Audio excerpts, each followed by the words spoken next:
We spoke about last time about the general concept of reward and punishment.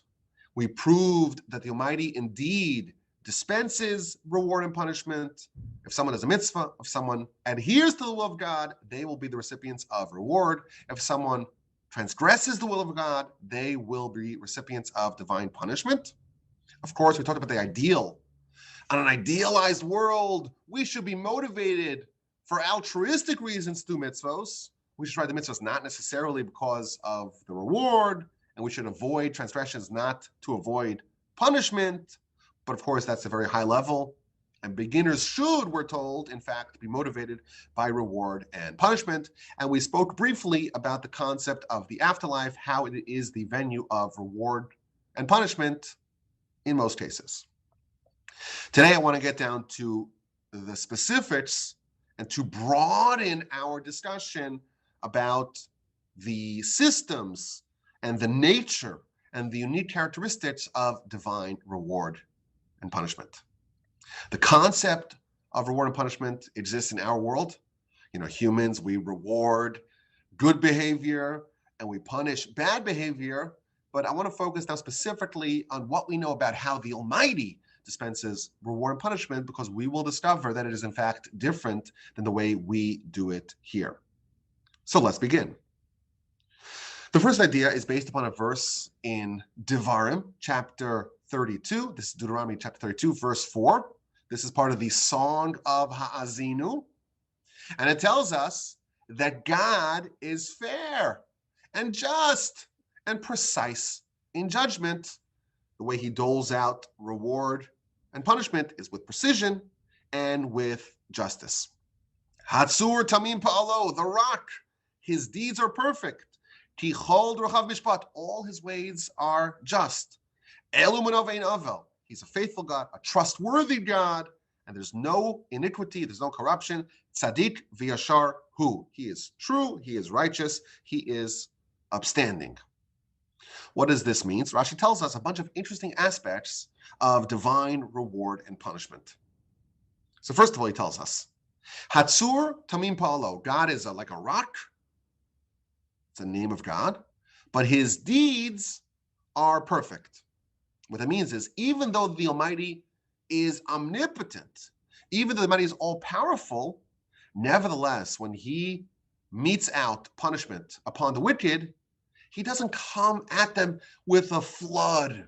He doesn't pummel them in punishment. Rather, he does what's proper. His deeds are perfect. Okay, that's the first idea. And then he says the second idea. And this idea is going to upend our basic understanding of how reward and punishment is in fact dispensed. And there's a few moving parts here, so you have to listen carefully. El Emunah, a trustworthy God. What does that mean? Says Rashi. God is trustworthy. Lishalim litzadikim, to pay the tzadikim, the righteous, tzidkasam, their merits, their righteousness, le'olam haba, in olam haba, in the afterlife. So God is trustworthy to reward the righteous for their righteousness in olam haba. And even though he's going to delay his payment, you do a mitzvah here, and then you live till 150, you have to wait 150 years at a minimum. We don't know exactly the timeline of Olam Haba. We'll talk more about that at great length down the line. But your whole life, you don't get any reward. So the money is not paying you on time. Nevertheless, you could trust God, he'll pay you for your righteousness, for the righteous people in Olam Haba. In the end, the Almighty will deliver.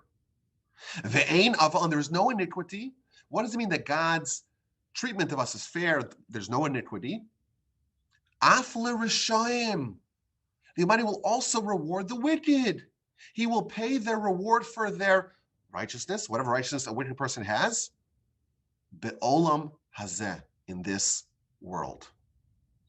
So the Almighty is trustworthy. He'll pay the righteous for their righteousness in the world to come, and he will also pay the wicked, people who are generally wicked, but also have a few mitzvos, he will pay their righteousness in this world.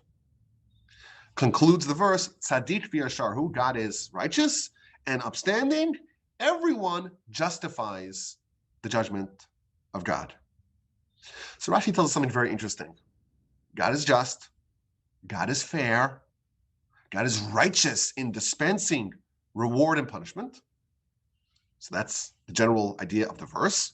And that the righteous, they're going to have the reward delayed until the afterlife. And the wicked, they're going to get their reward for their comparatively few mitzvos in this world, and everyone accepts his judgment as righteous. Now, this Rashi is actually a citation from the Talmud in the book of Tanis, page 11a. And this is a very interesting and instructive piece on how God dispenses reward and punishment. And it's going to unlock for us many of the unique aspects of divine reward and punishment. It gives us a little bit more context. It tells us God is a trustworthy God, just as the Almighty will punish the wicked in Olam Haba, even for a small transgression. So too, the Almighty will punish the righteous in this world, even for a small transgression. And just as the Almighty will reward the righteous in Olam Haba, even for a small mitzvah, so too, the Almighty will reward the wicked in this world, even for a small mitzvah. So if we unpack this Talmud, we discover some very important ideas. So first of all, first important idea, a person's general righteousness does not overshadow all the preponderance of deeds that they do. Meaning, a righteous person, someone's righteous person in general, they don't have blanket immunity for the few sins that they actually did. So a righteous person, they did a few sins, those sins must be punished for, provided the person doesn't repent. Conversely, if you have a wicked person, God does not ignore the few measly, meager, paltry mitzvos that the wicked person does.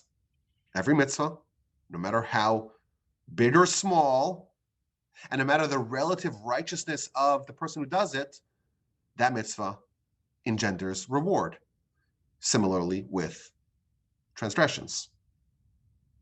No mitzvah is too small to be negligible. No sin is too small to be ignored.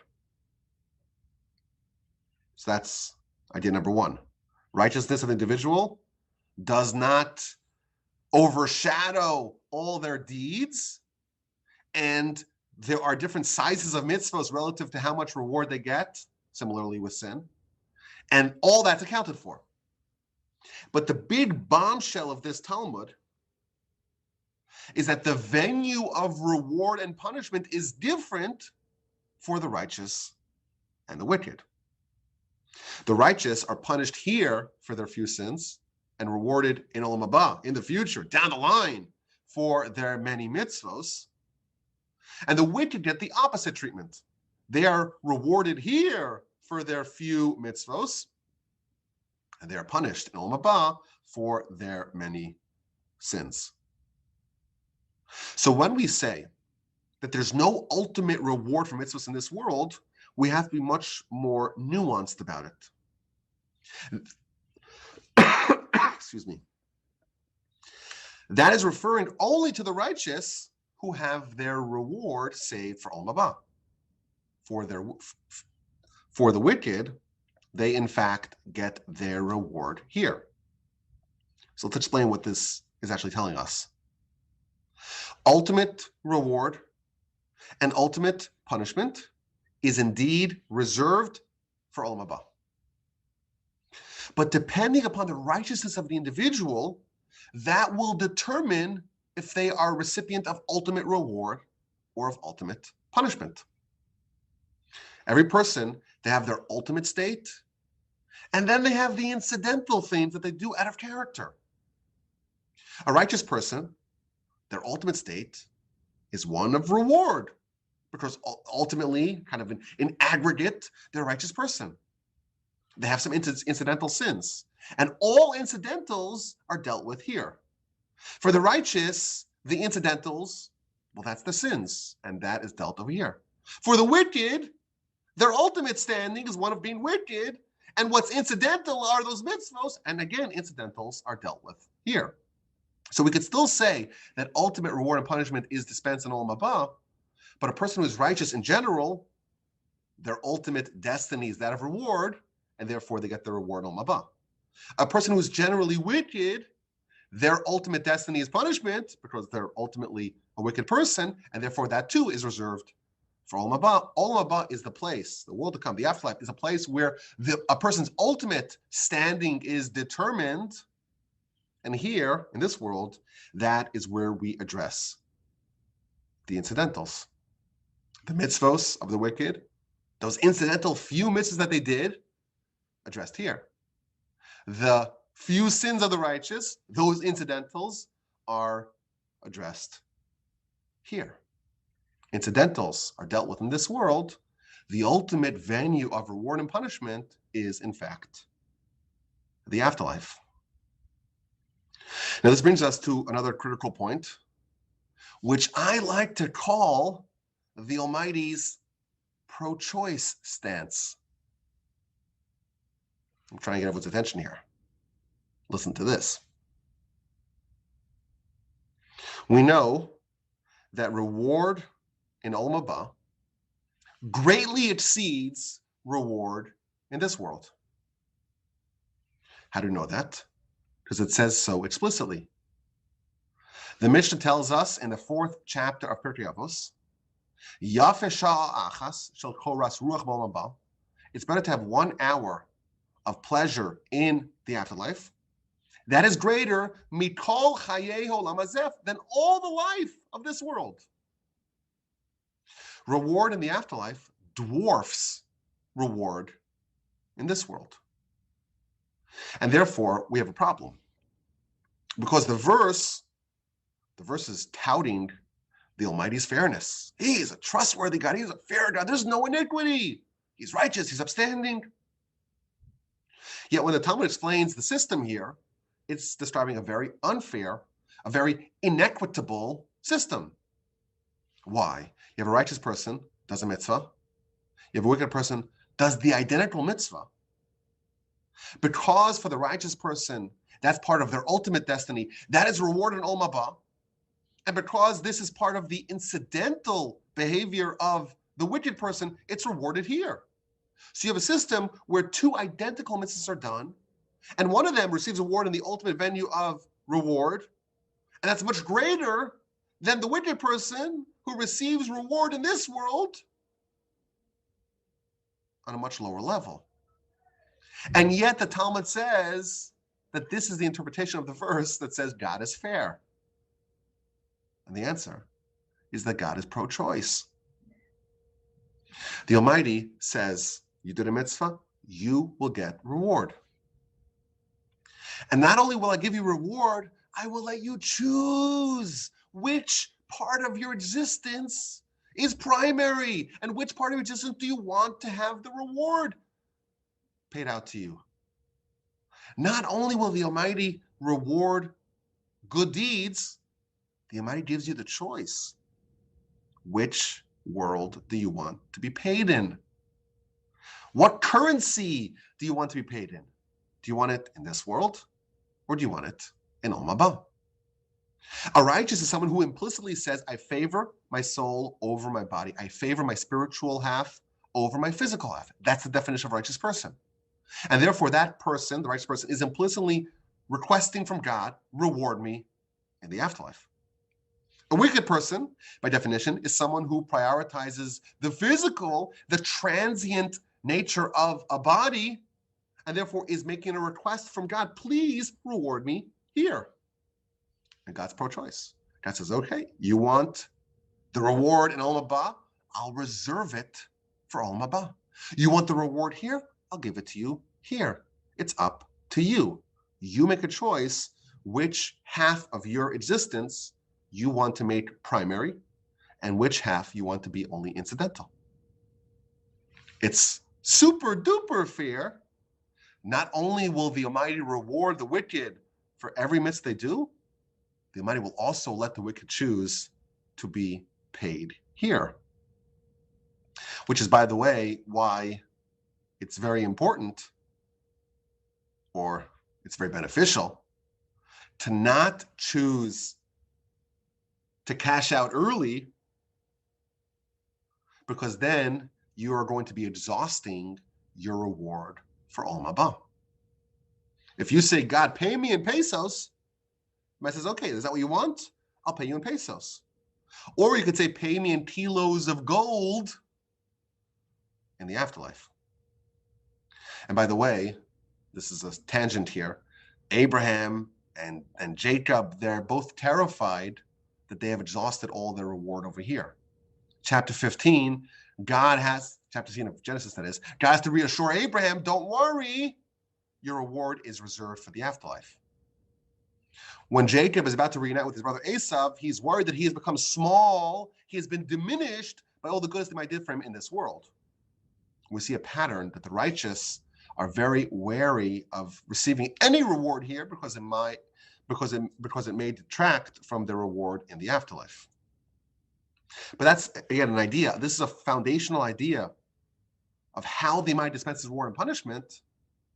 Everything's accounted for, and a person gets to choose their primary identity and the area in which they want to receive reward. There's another point over here. We're told that there's a big mitzvah and then there's a small mitzvah. The righteous are rewarded for the small mitzvah in Olam Haba. The wicked is rewarded for the small mitzvah here.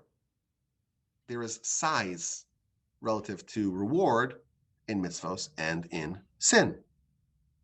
So size exists and size matters, both in mitzvahs and how much reward they engender, and in transgressions and how much punishment they beget.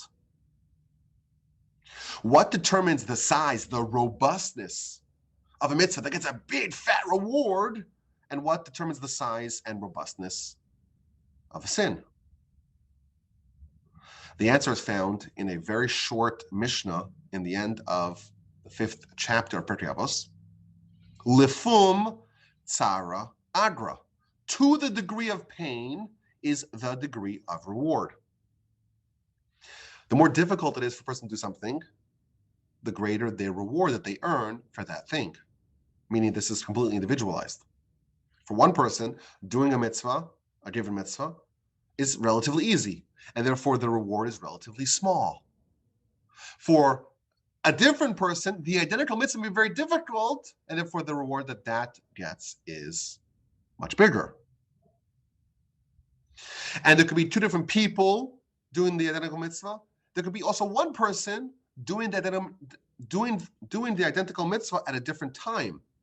When you're not in the mood, for example, you're not in the mood to do a mitzvah. Oh, it's a bad day, you're in a terrible mood. Yesterday you were on fire.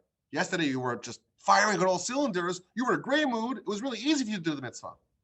Today you're down, you're depressed, you're not in the mood, you're all cynical, and you do the mitzvah nonetheless. It was much harder for you to do it today, and therefore the reward for today's mitzvah is much greater. And by the way, this is orders of magnitude larger. Our sages tell us one mitzvah done in pain exceeds 100 mitzvahs done when it was easy. And that number might in fact be all the way up to 10,000, 100 times 100. You could have a person doing one mitzvah and it's super easy. They get 1 unit of credit, 1 unit of reward. If it's super duper hard, that identical mitzvah may yield 10,000 units of reward. And again, everything taken into account to determine how difficult it is, who the person is, what kind of mood they're in, what's the situation, what's their background, what are the circumstances and the situations of the particular opportunity to do a mitzvah.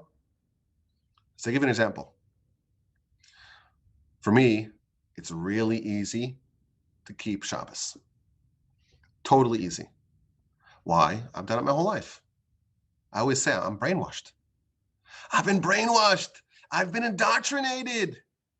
I've been drinking the Kool-Aid intravenously my whole life. So to me, that this is so easy. Someone who's never kept Shabbos in their life, it's so difficult to do it because they're not used to it. They don't have the communal framework to keep to make it possible, to make it easy to do. They're not used to it. They're not anticipating it. For them, it's really hard. I would imagine that the reward that someone like that gets for keeping one Shabbos exceeds the reward that I get for keeping 100 Shabboses, maybe even more. For me, it's easy. The reward's really small. For them, it's hard. And to the degree of difficulty is the degree of reward. And by the way, conversely, the opposite would in fact be true. For someone like me, I have the background, thank God. If I were, God forbid, to violate the Shabbos, of course, that would be a huge, unconscionable sin, but it would be way worse because it was so easy for you to do it, yet you did not maintain it. So for someone like me, to violate Shabbos would be way worse than for someone who doesn't have that same background. Now, again, anyone who violates the Shabbos, Torah says, it's part of the Ten Commandments. Torah says that it's very severe. But nevertheless, for someone who it's easier to do it, that corresponding sin, should someone, God forbid, violate the Shabbos, would be that much worse. So there's variability in the difficulty of doing a mitzvah, and conversely, in doing a sin, and therefore there is variability in the reward and the punishment. The Talmud tells us, we've spoken about this in the past, there was a rabbi who had a near-death experience. And when he came to, when he was resuscitated, they asked him, what do you see? And he said, I saw an upside-down world, a topsy-turvy world. The lofty ones are lowly, and the lowly ones are lofty. And they said to him, no, you didn't see an upside-down world. You saw a clear world. Our world is upside down. There is a fundamental difference between how our world accords honor and accords reward and punishment versus how God does it. We don't have the tools to properly judge people. We don't know what a person's background is. We don't know what their history is. We don't know what their challenges are. We don't know what their Yetzer Hara is. We can only look at the results. We can only judge in absolute terms. We're not able to see all the nuances that go into determining a person and their background and their kind of challenges. And therefore, if there's someone, let's say, who was granted all the gifts and they accomplished a lot, but they did only 50% of what they could have accomplished, they are not, in God's eyes, as lofty as someone who did a third, a tenth, a hundredth on an absolute scale of what they did, but someone who maximized their potential. If you do 100% of what you can do, even if in absolute terms that's 100th of what someone else does, you are completely righteous. Because God judges everyone as an individual relative to their unique circumstance. No one is expected to do more than they can in fact do, and no one is let off the hook for what they could have done. So effort matters, and therefore the degree of difficulty, that's going to determine the value of a mitzvah. How much did it hurt you to do it? How much effort and devotion and dedication did you expend? And therefore, listen to this. What about when someone tries to do a mitzvah? They try really, really hard to do a mitzvah, but something external torpedoes it. You tried to do it, but it failed. And was not at all due to your behavior, your choices. Says the Talmud, the book of Kiddushin, page 40a, in the middle, Amar of Asi, afilu chashav adam lasos mitzvah. A person tried to do mitzvah. They intended to do it, but something came up, something happened, an accident happened. The Almighty considered it as if they actually fulfilled it. They get the reward as if they did it. But vice versa, it doesn't work like that. You try to do a sin, but you didn't actually do it because of something else, you are spared the punishment. If you try to do a mitzvah, you invested the effort to do it,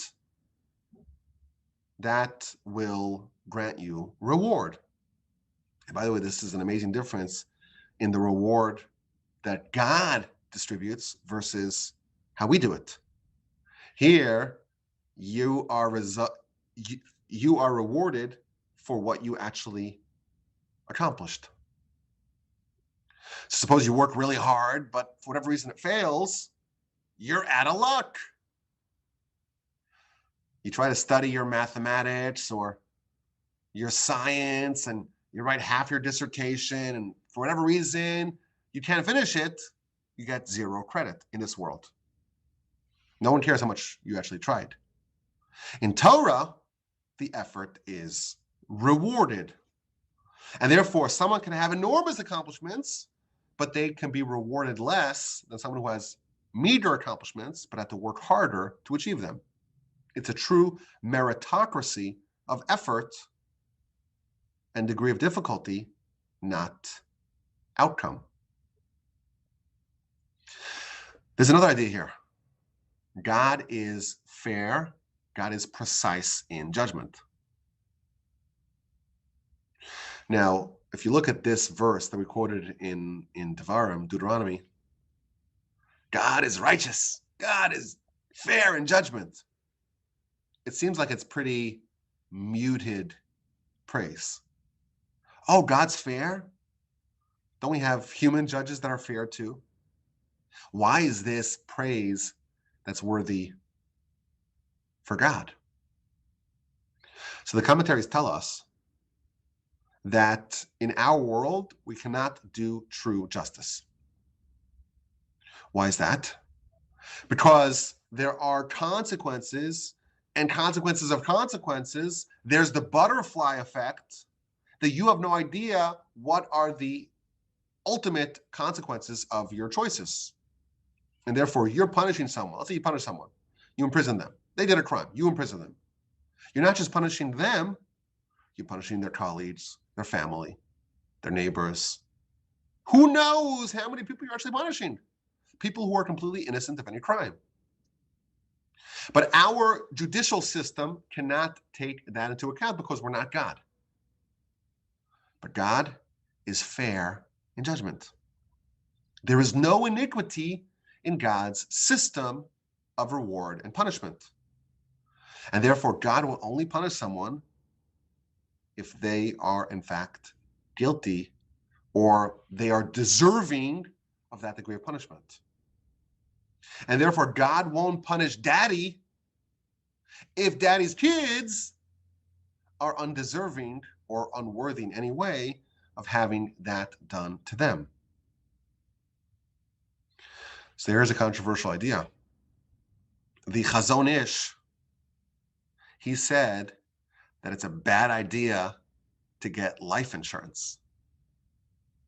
Now, just for the sake of full disclosure, I actually have life insurance. But listen to this idea. He says, you're put on the scale. Should this person live or should they die? So again, if it's a human court, they could only take into account the alleged offenses of the person being judged, of the defendant. But God takes everything into account.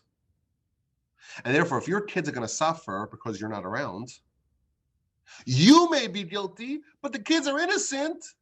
And therefore, it's not fair to judge them, to punish them for your crimes. But what's going to be when daddy has a big fat insurance policy? Daddy is gone, but you know what? The kids are still fine. They're tended to. Well, now you have removed, so to speak, one factor that's arguing for your exoneration, and that may in fact lead you to be more likely to expire. And therefore, says Chazon Ish, shouldn't get life insurance. Again, I'm not declaring this as a rule. As I mentioned, I do have life insurance, but at least the principle is true. If the Almighty works with such complete precision, it's completely righteous, and there's absolutely no iniquity, this actually makes a lot of sense. But again, the general idea is that the way the Almighty does it is completely different than what we're even capable of doing it. It's completely honest, completely fair, completely just, and completely righteous. That's another element of divine reward and punishment. Here's another idea. The Almighty is going to have a bias towards reward over punishment. Now listen to this idea. We know that the Almighty created the world because he wanted to do good. He wanted to be a benefactor to humans, because humans could be recipients of God's goodness. The Almighty's desire, ultimate desire, is to do good. If so, why does he punish? Isn't punishment doing bad? Punishing people? So Shadis tell us that punishment is actually for the benefit of the individual being punished. The man isn't punished like we would to get revenge, to get back at someone. No. The Almighty punishes like a loving father disciplines a misbehaving child. The Almighty reprimands and admonishes out of love to help cleanse them from their flaws, to help prime them for reward. As a result, there's a fundamental difference between reward and punishment. Reward, that's the Almighty's actual desire. That's what he wants to do. That's why he created the world. Punishment, well, that's only to facilitate reward. And therefore, it's going to be a bias favoring reward over punishment. He loves his creations like a father loves their children. And therefore, reward is things working as intended, and punishment is not quite equal. It's not the desired outcome. It's like a father's reprimandation, and therefore it's going to be less. It's going to be weaker than the parallel punishment. Sorry, than the parallel reward. So here's an example of this. We already mentioned this earlier. One example is when a person tries to do a mitzvah, but for whatever reason they weren't able to do it, they weren't able to consummate that mitzvah, they receive the reward. But the Bible will only punish someone if they, in fact, succeeded in actualizing their transgression. Similarly, we find the following idea. In the Talmud, the Almighty's reward outshines punishment by a factor of 500. The verse says the Almighty will extract punishment for 4 generations, but will extend reward for 2,000 generations. Thus, by a factor of 500, the Almighty favors reward over punishment. And here's where it gets interesting. We don't have a concept of the amount of reward that God gives. What's the rate of reward for a mitzvah? How much is the reward for a given mitzvah? Torah doesn't reveal to us the extent of the reward that God accords those who listen to him. In fact, we're told in the Mishnah, first Mishnah in chapter 2 of Pirkei Avos, Ein ata yodeh matan schar shel mitzvah. You don't know the reward of a mitzvah. Nevertheless, we get some clues. And what we discover is that if we have this little window, this little appreciation of how the Almighty gives reward, what we discover is that the reward is staggering relative to a mitzvah. So listen to this. In the book of Numbers, Bamidbar, the end of Parshas Baha'aloscha, Miriam, who is Moshe's older sister, she speaks Lashon Hara against Moshe.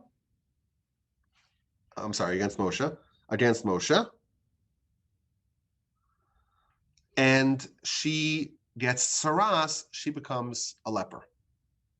And she has to have 7 days of quarantine until she can be healed from her malady.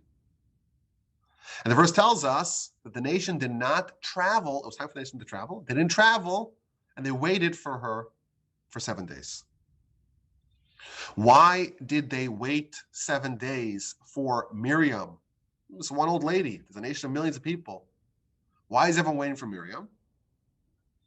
So Rashi tells us, quoting from the Talmud in the book of Sota, Rashi tells us because she once waited for someone else. When Moshe, her younger brother, was a baby, the mom, Yocheved, had to improvise and place Moshe in a box in the Nile because there was a decree mandating that all babies be chucked into the water. And his sister Miriam was waiting and observing and watching to see what's going to be with Moshe. And as a reward for her waiting for Moshe, the nation waited for her. I always say that this example gives us a snapshot of the divine system of reward. How long did she wait for him? So the Talmud says that she waited 1 hour for Moshe until Pharaoh's daughter came and eventually adopted Moshe. So you have 1 hour that she waited for one person waited for one person, and then you have 7 days that a nation of millions waited for her. Moreover, she waited for her brother. Who wouldn't wait for their sibling? Find out what's going to be with him. A whole nation waited for a stranger. And I always say that, this is, even if we were strangers, you see a mom placing a baby in a box and letting it flow on a river, I feel like I would be curious to see what's going to be the destiny of that baby. I'd watch out of sheer curiosity. That's not quite the same as waiting for the DMV, right? Nevertheless, we see, how does the Almighty evaluate? She waited for 1 hour. A nation of millions is going to wait for 7 days. That's like thousands of times, millions of times, billions of times more than what she waited. Think about it. If you have a nation of 3 million and she waited for 1 hour, how many hours are there in a day? How many hours are there in 7 days? And you multiply that times how many people? We're talking about millions and billions of times more than what she did. She got out of it. A little window in how the amplification of mitzvos results in the reward for said mitzvos. Here's another example. Listen to this. One of the worst villains of our history was a man named Nebuchadnezzar, king of Babylon. He was one who destroyed the first temple, slaughtered countless Jews, took countless Jews as slaves in chains to Babylon. And he was effectively the king of the entire world.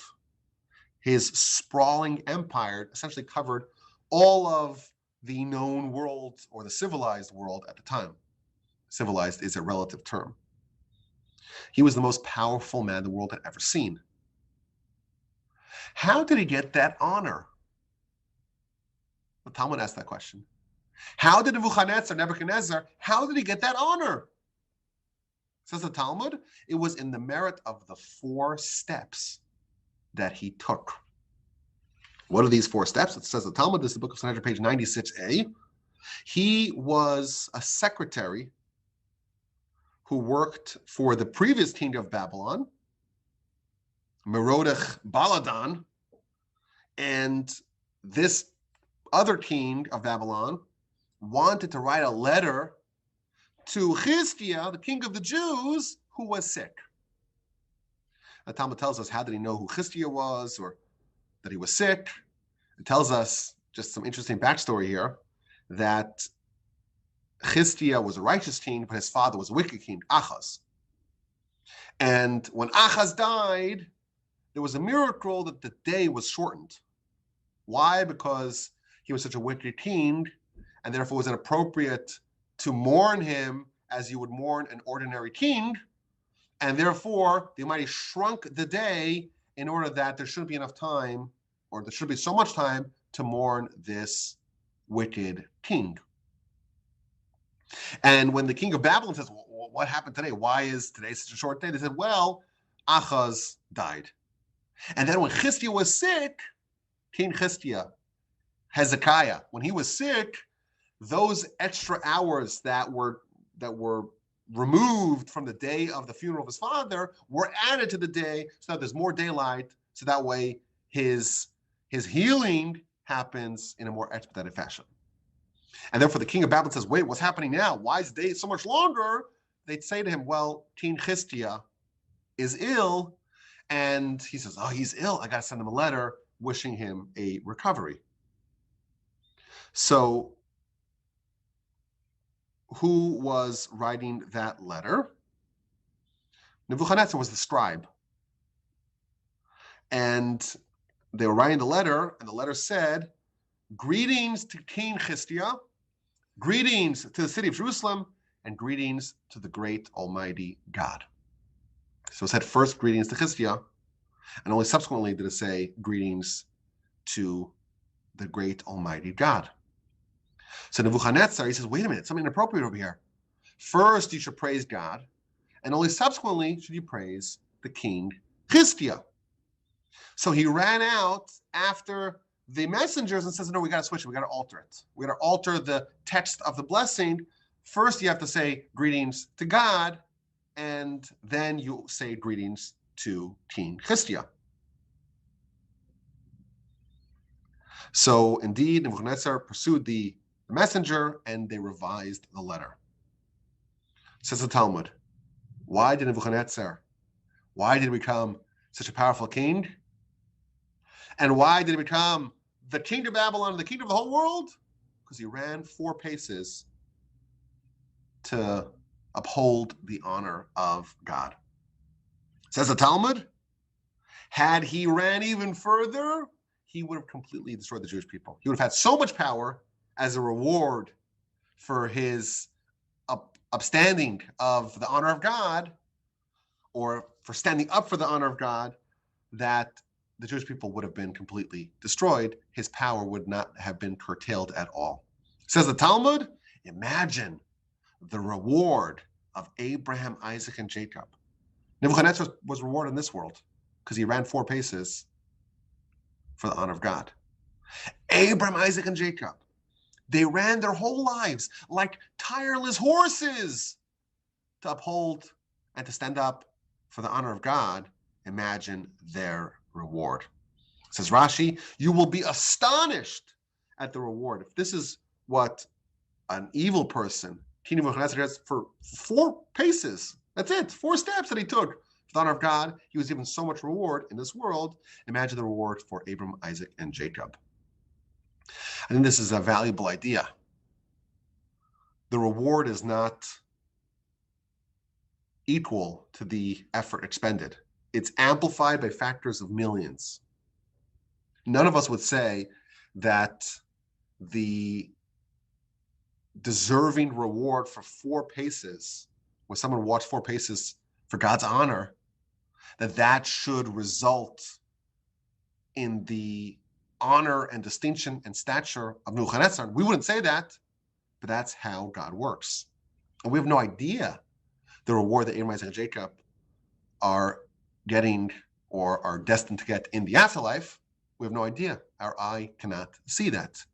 But this gives us just a picture of the rate of reward that the Almighty dispenses. In God's eyes, the deserving reward for walking 4 steps for God is the equivalent of becoming someone as powerful as Nebuchadnezzar. He's not going to get any reward in the afterlife, and therefore it's all given to him here. And this makes sense. And this idea, I think, explains why.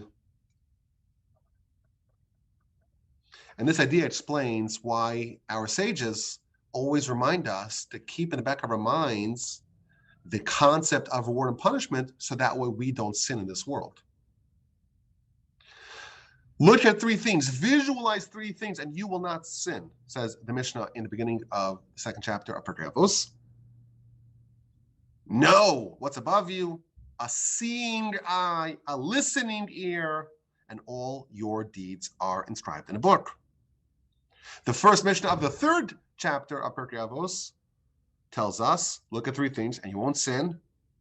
Know before whom you are destined to give an accounting and a reckoning before God. So again, this idea of reward and punishment is very helpful for us to help us construct our life and the priorities that we have and the choices that we make and the agenda that we set for ourselves in this world, because we know that there is boundless reward that's designated for those who adhere to God. And of course, the flip side, the punishment for violation of the will of God is equally draconian and intense. And again, I want to point out, this is still an introduction to the subject of reward and punishment. We're trying to get more of an understanding into the nature of the divine method of reward and punishment. And we learned that God is completely fair. Nothing is overlooked. Nothing is immaterial. Nothing is insignificant. The ultimate reward and punishment is an olam haba. The tzaddik ends up with ultimate reward. The wicked one ends up with ultimate punishment, and incidentals are addressed over here.